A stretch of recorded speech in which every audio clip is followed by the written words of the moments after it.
पहले कश्मीर नाम का एक सुंदर सा जंगल था, जहाँ एक गरीब रानो चिड़िया अकेले अपने घर में रहती थी। रानो चिड़िया के माता पिता बचपन में ही गुजर गए थे, इसलिए वो घर में अकेले रहती थी। उसे चित्र बनाने का बहुत शौक था। रानो चिड़िया को जहाँ भी खाली जगह मिलती वो चित्र बनाने लगती। वो बहुत ही सुंदर चित्र बनाती थी। कभी कभी तो वो खाली दीवारों पर ही सुंदर चित्र बना देती, जिसे देखकर पक्षी बहुत खुश होते थे। एक दिन वो जंगल में नदी किनारे बैठी थी और वो सोचते हुए अपने आप से कहती है, काश मेरे पास पेंसिल और बुक होती तो मैं कितने सुंदर सुंदर चित्र बनाती, लेकिन मेरे पास तो पेंसिल और बुक खरीदने के लिए पैसे भी नहीं है। मैं तो बहुत गरीब चिड़िया हूँ, कभी कभार तो मुझे भूखा पेट ही सोना पड़ता है।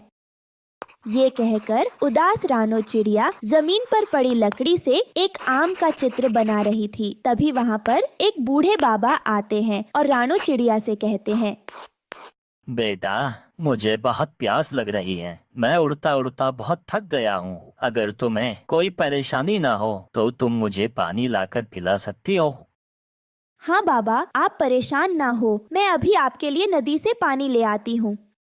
ये कहकर रानो चिड़िया नदी से पानी लेने चली जाती है। थोड़ी देर बाद वो बूढ़े बाबा के लिए पानी ले आती है और उन्हें पानी पिला देती है। बहुत बहुत शुक्रिया बेटा तुम्हारा। तुम एक बहुत अच्छी और नेक दिल चिड़िया मालूम पड़ती हो। तुम यहाँ अकेले इस जंगल में क्या कर रही थी?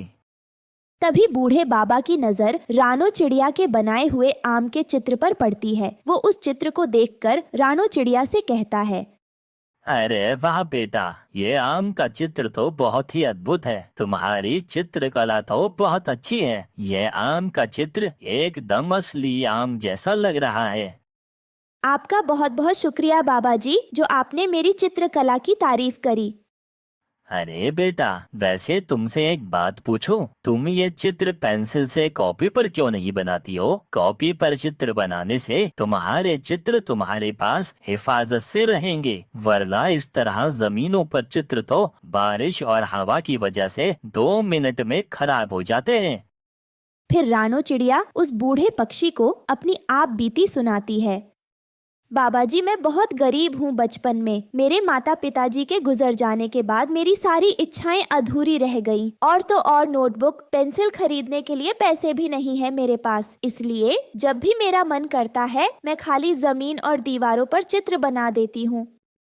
रानो चिड़िया की ये सब बातें सुनकर बूढ़ा पक्षी भावुक हो जाता है। वो रानो चिड़िया से कहता है, बेटा तुम परेशान मत हो। सुनो बेटा, मैं तुम्हें एक पेंसिल देता हूँ। यह कोई मामूली पेंसिल नहीं, बल्कि ये एक जादुई पेंसिल है। तुम इस पेंसिल से जो चित्र बनाओगी वो चित्र असली में परिवर्तित हो जाएगा। और हाँ बेटा, एक बात ध्यान से सुनो, तुम इस पेंसिल को अपने स्वार्थ के लिए उपयोग मत करना, वरना ये पेंसिल जलकर भस्म हो जाएगी। तुम इस पेंसिल से केवल दूसरों की मदद करना और उनकी परेशानियों को दूर करना।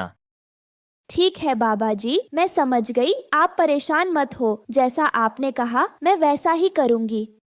ये सुनकर वो बूढ़ा वहाँ से चला जाता है। फिर रानो चिड़िया उस जादुई पेंसिल से जमीन पर एक चित्र बनाने लगती है। कुछ ही मिनटों में वो चित्र बाहर निकल आता है।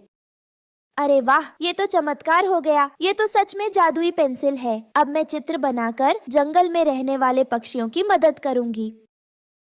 ये कहकर रानो चिड़िया वहाँ से जाने लगती है। तभी उसे रास्ते में एक किसान चिढ़ा दिखाई देता है। वो सामान ढोकर ले जा रहा था। अरे किसान काका रुकिए, ऐसे आप बोरे को उठाकर मत ले जाओ। रुको, मैं तुम्हें एक बैलगाड़ी बनाकर देती हूँ। फिर रानो चिड़िया बैलगाड़ी का चित्र बनाती है। लो, बन गई आपकी बैलगाड़ी। आज से आप रोजाना अपना सारा सामान इसी में ढोना। बहुत बहुत शुक्रिया रानो बेटा। फिर इस तरह रानो चिड़िया जंगल में रहने वाले सभी पक्षियों की मदद करती है। सब कुछ ठीक चल रहा था, पर अचानक एक दिन जंगल में तेज बारिश शुरू हो जाती है, जिसकी वजह से सब पक्षियों के घर बारिश के पानी में बह जाते हैं। अब सब पक्षी बेघर हो जाते हैं और भूख से तड़पने लगते हैं। उन सब पक्षियों को इस तरह परेशान देखकर रानो चिड़िया को बहुत बुरा लगता है। हे भगवान, ये सब क्या हो गया? हमारा हंसता खेलता जंगल बर्बाद हो गया। सब पक्षी बेघर हो गए। मुझे तो कुछ भी समझ में नहीं आ रहा है, मैं इन सब पक्षियों की मदद कैसे करूं? तभी रानो चिड़िया को अपनी जादुई पेंसिल का ख्याल आता है। अरे हाँ, याद आया, मेरे पास जादुई पेंसिल है। क्यों ना मैं उस जंगल के सभी पक्षियों के लिए जामुन का घर बनाऊं। ये कहकर रानो चिड़िया उस जादुई पेंसिल से बहुत सारे जामुन के घर के चित्र बनाती है। कुछ ही मिनटों में वहाँ बहुत सारे जामुन के घर प्रकट हो जाते हैं।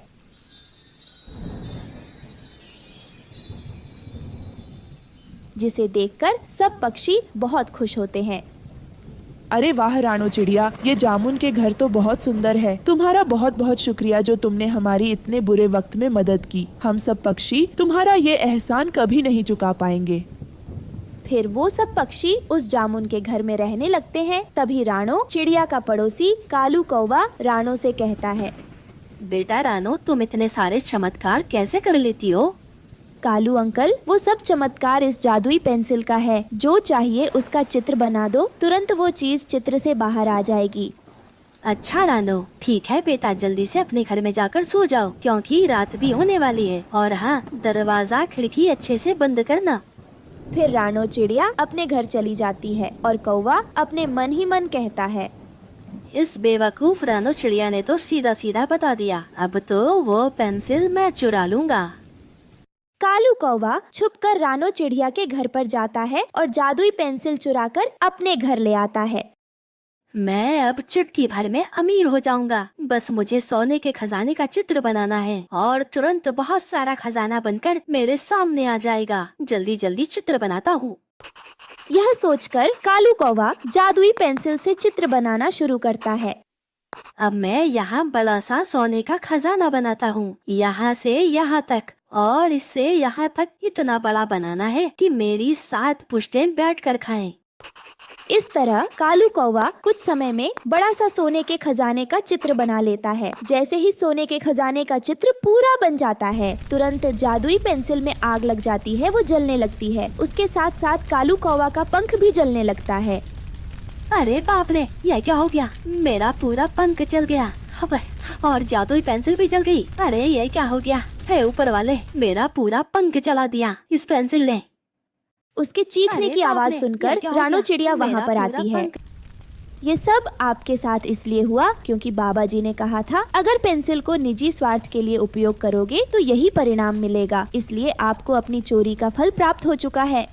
कालू कौवे को अपनी गलती की सजा मिल जाती है। फिर रानो चिड़िया अपने जामुन के घर में खुशी खुशी रहने लगती है। दोस्तों, हमें उम्मीद है कि आपको हमारी कहानी पसंद आई होगी। कृपया कमेंट करके बताएं कि आपको यह कहानी कैसी लगी और वीडियो को लाइक और शेयर करना न भूलें। अगर आप हमारे चैनल पर नए हैं तो सब्सक्राइब जरूर करें। धन्यवाद। माँ, माँ, मुझे बचाओ, मुझे सांप ने काट लिया।